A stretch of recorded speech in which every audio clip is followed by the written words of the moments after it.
To take your seat.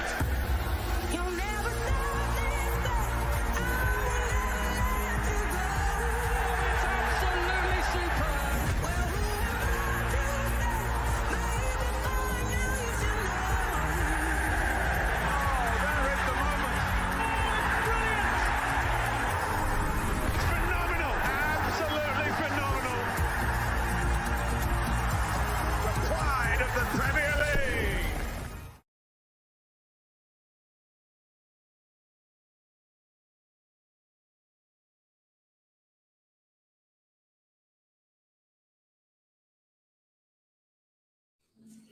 Good evening, everyone. Welcome to FTB Sports, the kickoff show, where we go through every weekend's game and give you our bold predictions. I am Breezy Gunner Page, your host. I'm joined by the famous cop artist and the new and upcoming Mr. K. Good evening, Breezy. Hello. So, how are things? Obviously, cop artist. I'm sure you're still buzzing after. I am buzzing, my friend. I am very, very, very, very buzzing. That was a good performance. It was a cracking performance. Yeah, a bit dodgy first 20 minutes, but after that, not a problem. Sorry, that's me, guys. Yeah. Mr. K, how do you feel your Spurs are going so far? It's been a strange season for them, as you guys can all see. It's been a strange season for Liverpool as well, but they've had reasons for it. But we keep coming close to getting top 5, top 4. There keep being opportunities that the opposition keeps letting in, and I think that for us right here to be around that picture is a bloody miracle. I'm not even joking. But you know what it is? We do have a certain amount of quality in the squad, and every time we're about to play a game, I believe that we're going to beat the opposition 4-1. Just like that. No, it's good. It's good to have that kind of that hope. Obviously, being an Arsenal fan, this season's been one of our probably the worst seasons so far, with obviously our current performance, Europe. Yeah, I mean, we'll see what happens in the summer with the rebuild, and we'll go from there. But definitely need investment massively. Yeah, definitely. So do we. Go on. I was going to say, so do we. We need some investment as well. I look at the Liverpool team, and half of your players would walk into Arsenal's 11. Yeah, but I'm looking more along the lines of the potential players that are going to be leaving this end of the season, like Genie. It's one, and dead wood, in my opinion, what I class as dead wood, like Origi, Naby Keita, because he's too injury prone for me. And some other fringe players, possibly to build up capital to buy, the players. We got in on loan Kabak. I'd like to see him be bought for like 18 million. I think 18 million is a steal for him. And the potential of buying Konate, who can play centre or right back. I think that would be an ideal signing for us. But we still have areas that we need to improve on. We need to improve in the middle again. And we definitely need a prolific goal scorer as a striker, if you like. Although we don't play with a striker, I think it wouldn't hurt us to have a striker available. For the bench, our bench isn't strong enough for me. Yeah. That's the issue. So just to go quickly into our first game of the night. So it is Newcastle against Man City. So I'm going to go to Mr. K. What do you think the final score that's going to be? Newcastle against Man City right now, what they 1-0 up? Currently, Newcastle are 1-0 up. Yes, we scored in the 25th minute. Hit the bar. And it seems to me that they're taking the game to Man City. And that means only one thing, that Man City allowed them. So that tells you that the slight complacent nature which has occurred to these professionals when they started. But come half time, if the score stays 1-0, then I expect Man City to get a rollicking at half time, get told to remember who they are, and then come out and knock out 3 goals. Okay, so you're going for 3-1 for City? Yeah, I am. I mean, I could be completely wrong. Newcastle might absolutely stomp them. But the point is, if you look at Man City, the quality of players they've got, Pep Guardiola, half-time, maybe a couple of subs, boom, it could completely change around. And then you might see the old Man City, what they would do to a Newcastle side. They might teach them. Before, it's like Newcastle, the only thing they got over Man City is what? The guts and determination on the day. Right? When it comes to quality in depth, right, yeah, City's got it everywhere. Top to bottom, left to right. Come on, look how much they've spent in the last 10 years. Yeah, their backup defense is about 250 million. They complain about it, but we look at it and we're thinking, oh my days. Seriously, they let, what's his name, Eric Garcia, they let him go for free or something? What's happening with him? I think there's a small transfer fee with it. I don't think it was much. I think it was something like a mil or two. His contract was finishing this year. Was it okay? Did it? Okay. So basically, someone should have signed him in January. Someone would have signed him in January. So I don't know what's happened there. But like I said, if they're willing to let a player like that go, I'd pull out teeth right here to get him into the Spurs squad. But he's not coming here. That's for sure. So Man City, I took them to do over Newcastle. I wish Newcastle would win. Seriously. If any fan out there deserves a victory, they do. For crying out loud, those fans have gone through so much crap. With their board. Yeah. And chairman. It's like now if you look at Spurs, for example, it's like we're going through a patch like that, similar to it as well. You guys, I don't know. The Cop-Eyes, did you guys, during those years, the barren years of not winning any titles, did you ever think to yourself that your board and stuff like that was to blame or culpable, or did you just say it was just one of those things? No, I think our issue has always been things like transfer money. What money's been given. We seem to have been one of those clubs where we sell to buy primarily. We have to you look at our net spend over the last however many years, 6, 7, 8 years or whatever. Our net spend's been something like £300 million. And when you compare that to the likes of City, their net spend is like $1 billion. Yeah. It's just crazy money. And our I guess our ethos is we make world-class players, we don't buy them. And I think sometimes that's let us down where we haven't bought enough strength and depth, and our bench has never been strong enough to compete with, initially the likes of United, now City. So I've never sort of really blamed the board as such to any great degree, but I think they are partially to blame. So it's like for me, for example, and I think Brezzy over here, we've gone through that phase where we absolutely despise our board, right? And Brezzy, I ain't speaking for you, but the way I look at it, the way your board changed from the class that it used to have of people at the top, right or wrong, to the bunch of muppets that I can see there today. If they didn't bring our title back, what would have happened? The things with Arsenal, and not to dive too much into this, the problem is with our board is that they have no ambition. What they're doing, they're running Arsenal not as a football club, they're running it as a business. And that's what we're doing as well. Yeah, it is. But the thing is, though, like from Chelsea and from City, if you pump money into it, you get money back, especially from season tickets, merchandising, and for winning trophies. The problem is that they're trying to do this whole self-sustaining model, which is not working. We can't clearly get the players that we need, and we need a massive injection of cash. And if we don't get that, what about your youth? Things like our youth, yeah. I mean, obviously you got Smith Rowe and Saka coming through, but the problem is if you look at Smith Rowe on, I think Sunday when he was playing against West Brom, he was absolutely shattered. They took Saka off within the 70th minute because the guy has been playing every game. No, Brezzy, no, not the ones you got on the pitch right now. I'm talking about the ones that are in your youth squads that are up and coming. Oh yeah, but you got Miguel Aziz and Balogun, of course.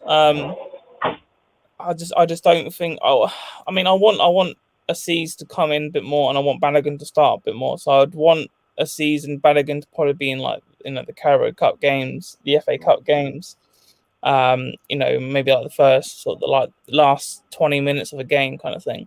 But the reason I'm asking is because we got Brexit and stuff, right? Yeah. And I'm going to ask the Klopp artist next, right? Yeah, how his youth academy is, because I think a lot of the clubs in the in Premier League in the UK, they're going to have to start looking at the youth a little bit more, because there might be some certain restrictions the government might start coming in with, like with the FA, in terms of overseas players. That might just get tightened even more. Mm-hmm. And if you remember right, yeah, Arsenal and Tottenham, we share one thing, which is we like to have players that are flair. Yeah. Yeah.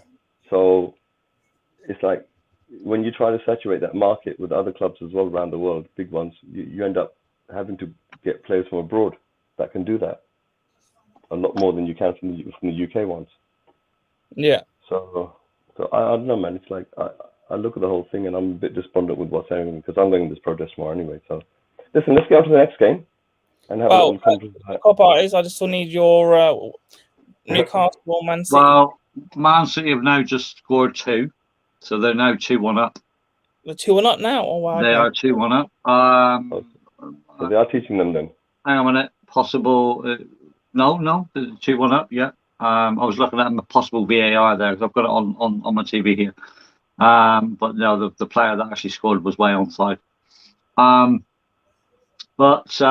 Yeah, I mean, you look at City's squad. They've made some changes obviously tonight, which is understandable. I don't think they've got Diaz playing. I'm not sure who else is playing, but I can see there are some players that don't normally play week in, week out. So for me, you can't see anything but this is going to go possibly 4-1, 4-2. I think come second half. I don't know. I think they might knock in maybe 1 or 2 goals in the second, but that's about it. So look at 3-1 or 4-1 in it. And Newcastle, for them to come back 4-1 or 4-2. I don't think it'll stay 2-1. If Newcastle had anything in reserve, but they don't. Well, I want to go for 3-1 City. I agree. I think City have got enough squad depth, obviously, for them to win the game. I do think Newcastle have been very lucky so far in a couple of games that they've been played to get the points. But playing against City, it's definitely going to be a City win. So I would say 3-1 City. Okay. So I think that was a clever thing by Bruce. He said, look, hit them hard at the beginning. See what you can get. And they did. They went out the horses at them. Anyway, next one. So going to Saturday's game. So the first game is a 12:30 kickoff. Burnley against Leeds. I'm going to go to the cop artist. I'm going for a draw on that one. I'm going for a 2-2 draw. The reason for that is I think Leeds have been playing exceptionally well this season. They've got some very good players. I don't know obviously if Rafinha's going to play or not, but he's certainly a talent. Bamford up front, on his day can score for fun. But Burnley are sort of pretty well known for showing things up at the back. We've already lost to them once this season. I know we've got them coming up soon. So hopefully a win on that one. But they've also got Woods up front, and again he's been on fire at the moment. So I can see goals in that game. So I'm going to go for an even 2-2. Okay, Mr. K.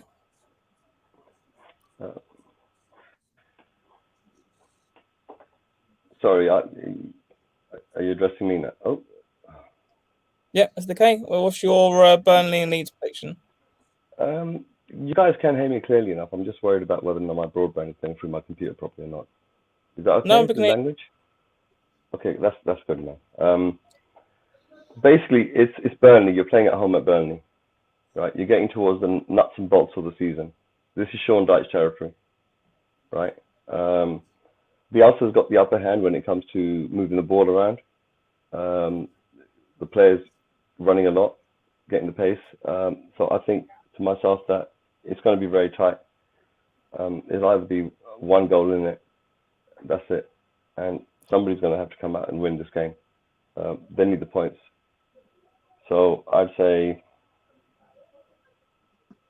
The defending Sean Dyche, man, I like to put it on him. I like to say he knows how to pull it out the bag, right? Yeah.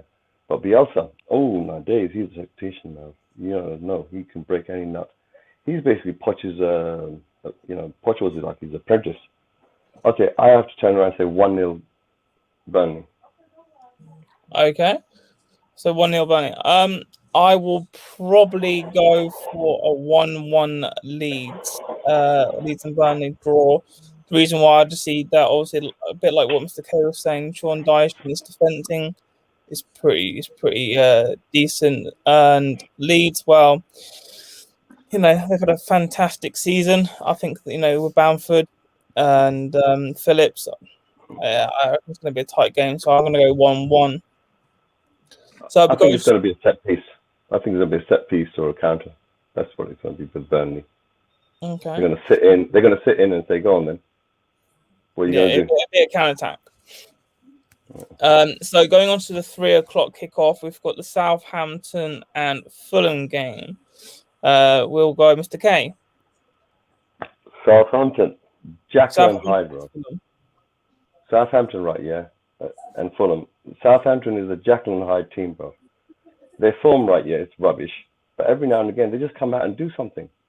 Like, it's amazing. I don't understand their team.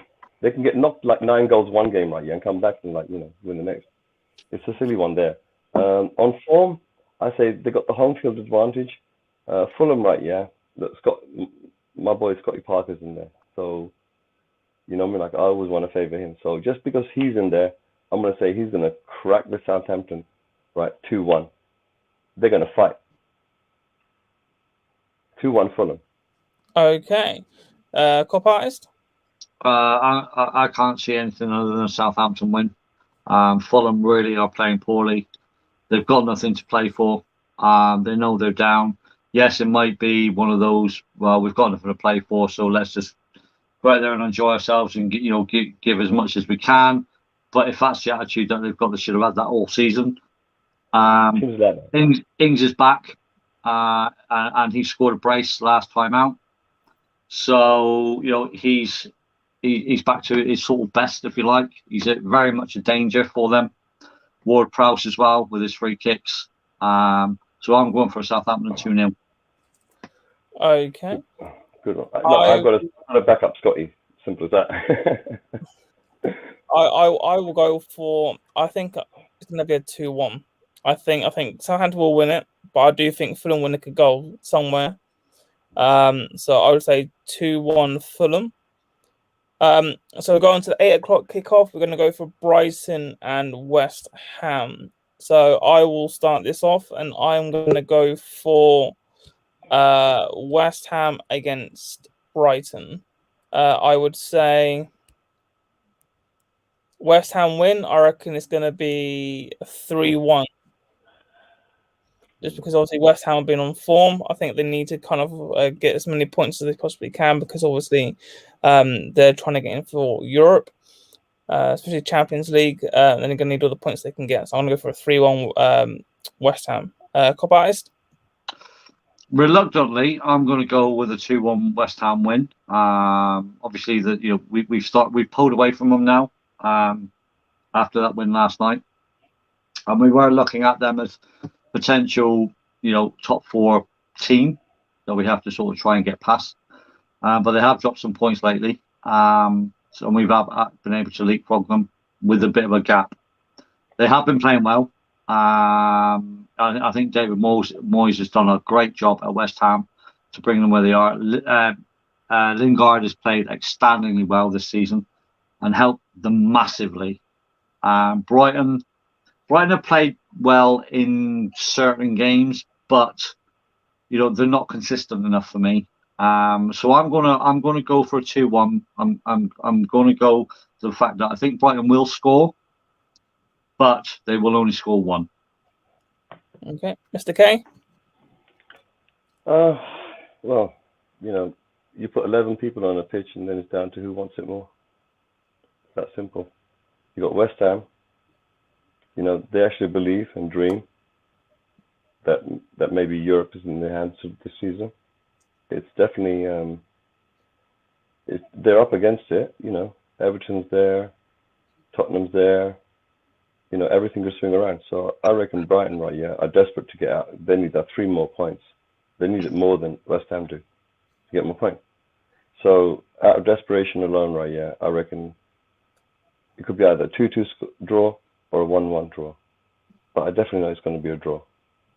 Because, you know, West Ham could beat them.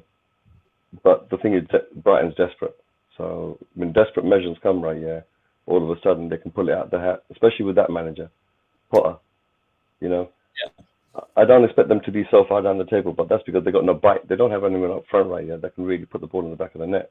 And if they had a couple of players like that, then bang, this season would be so different because they play so well. Honestly, God, it's a really nice team to look at when you're playing. But yeah, I go for a draw. Okay. 2-2 or 1-1, something like that. 1-1, I'd say, or 2-2. Depends how West Ham score or not. If they do, 2-2, then yeah? bang, it's 2-2. Yeah, make it 2-2, bang on. Okay, so we'll go on to the next one. It's not really a Premier League game, but it's the FA Cup final. We do have Chelsea and Leicester. Cop Eyes, who do you think is going to win? Well, I'm one of these believers. Certainly when we're not winning everything.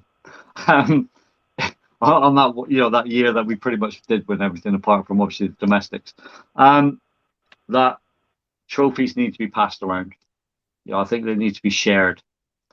I'd like, you know, personally, I'd like to see maybe Leicester win this. Just because of such a good job that they've done this season in the Premier League. I know they've sort of fallen off a little bit in the back end of the season with some results. Chelsea, we know, are a good team. Under Tuchel, they've done exceptionally well. They've defended really well, but you know they lost against your lot, which was against the run of form. So for me, I'm going to go with a 2-1 win for Leicester in extra time. Oh, down to the wire. Okay, Mr. K.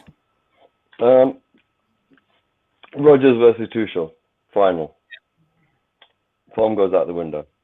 It's just down to the team now. Chelsea, the squad? Yeah, they definitely got a squad. Then it's down to Rodgers. Can he pull off a masterclass? Has he ever been able to do so before? Is he matured enough, having gone to Celtic and come back, and you know, does he trust his squad enough to be able to finish off the job?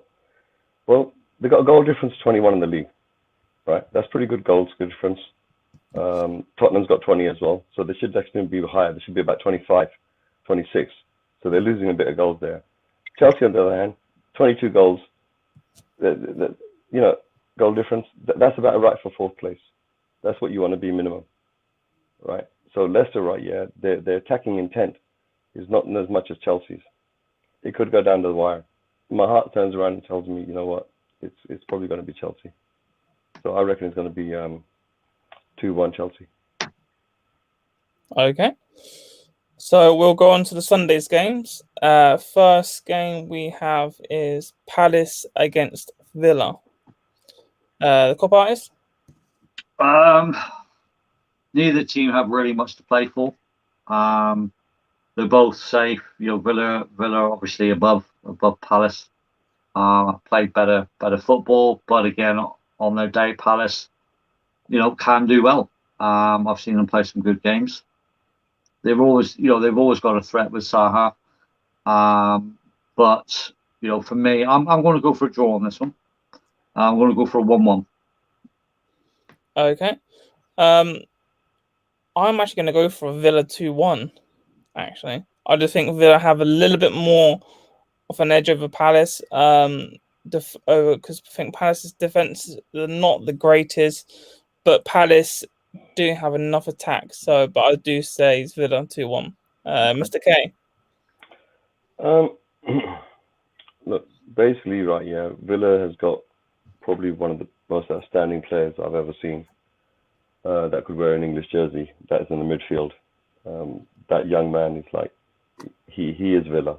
He's to Villa what Harry Kane is to us, right? So for them, right, yeah, to finish the season in the top half of the table means something, right? Crystal Palace, on the other hand, man, they're in safety mode.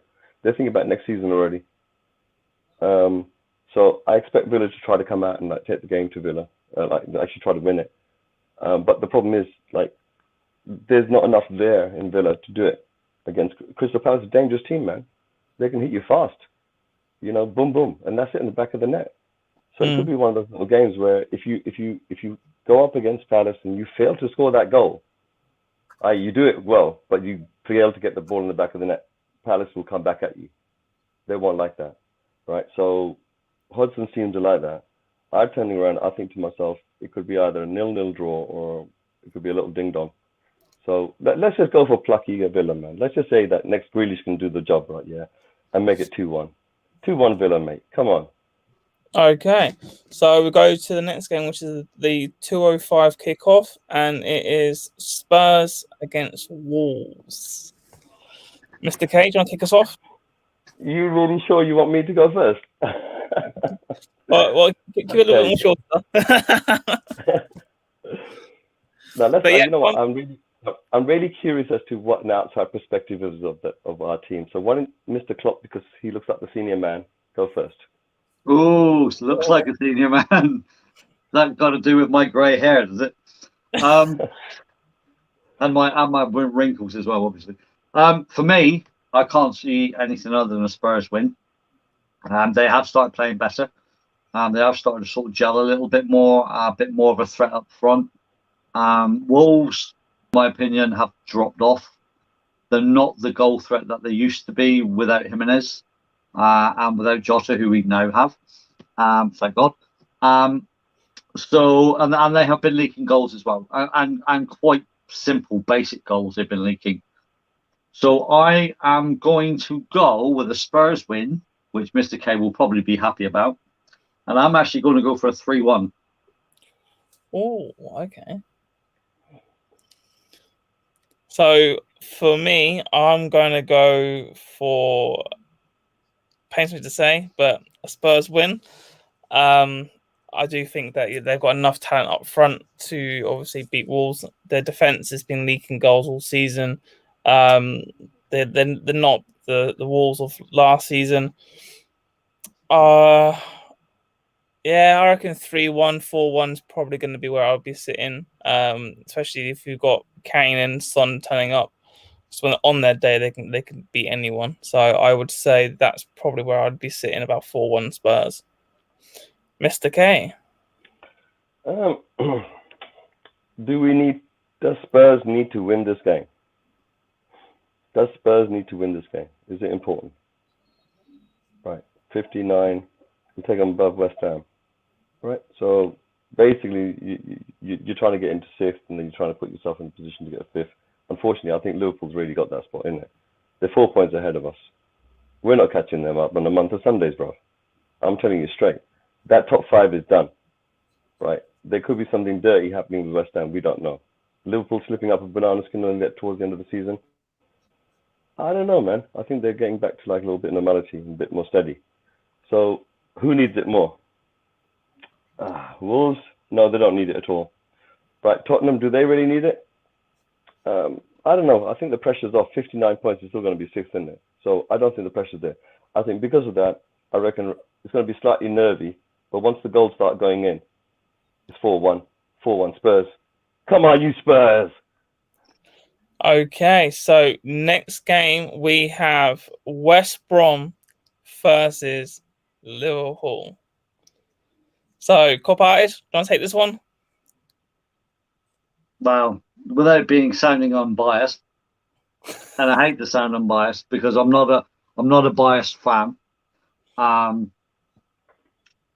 can't see anything other than a Liverpool win.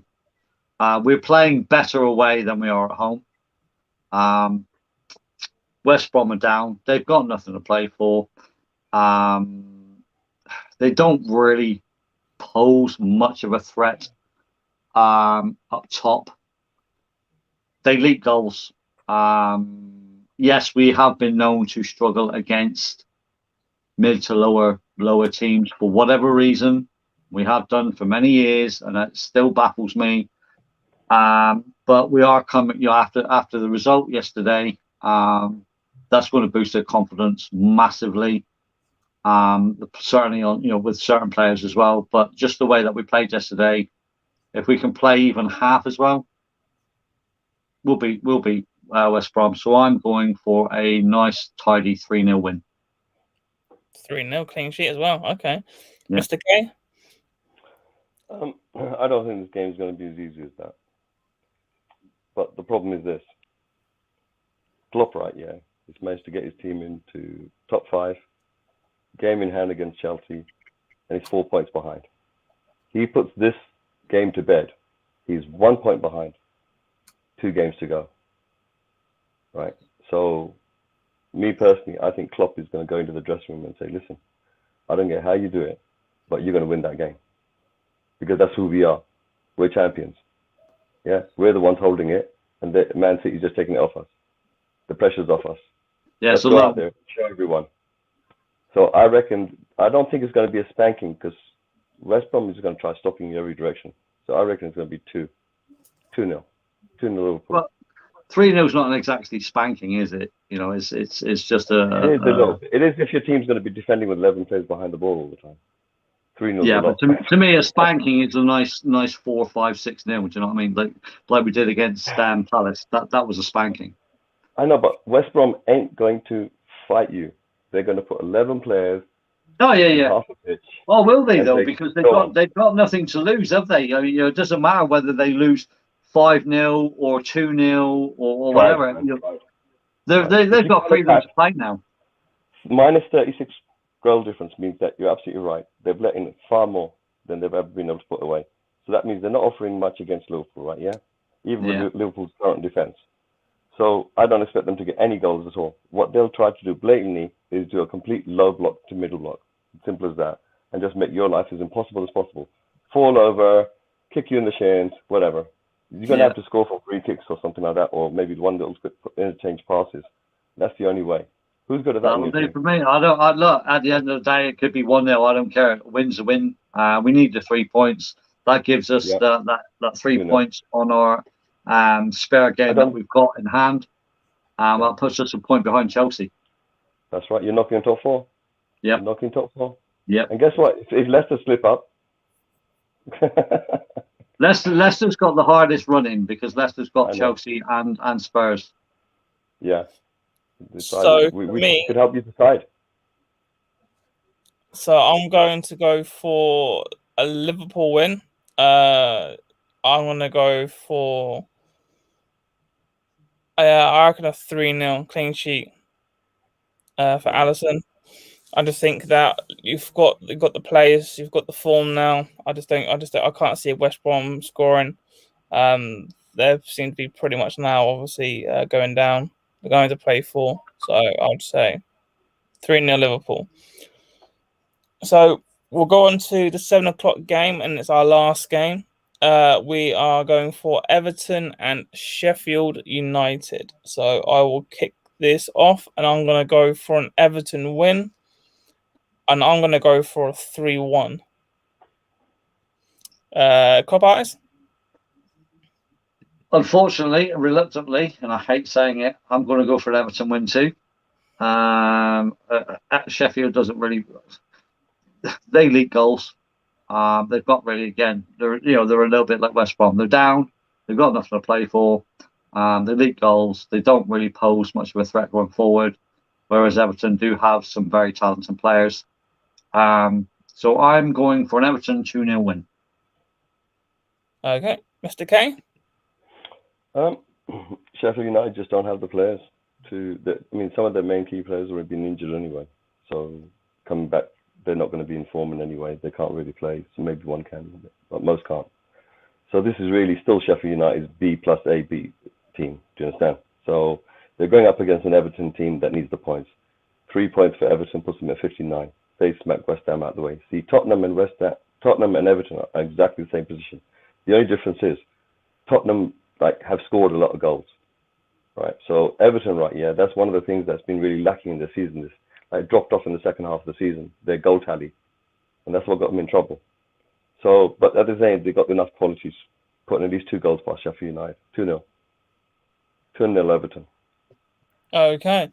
So there are your score predictions, ladies and gentlemen. So get tuned in for Monday, and we'll see all the reactions of all the games. Hopefully, I'll be joined by Crop Artist and Mr. K for our review. So thank you for commenting. Well, thanks for watching, guys, and take care. And we are out of here. Time to take Good your night, guys. seat.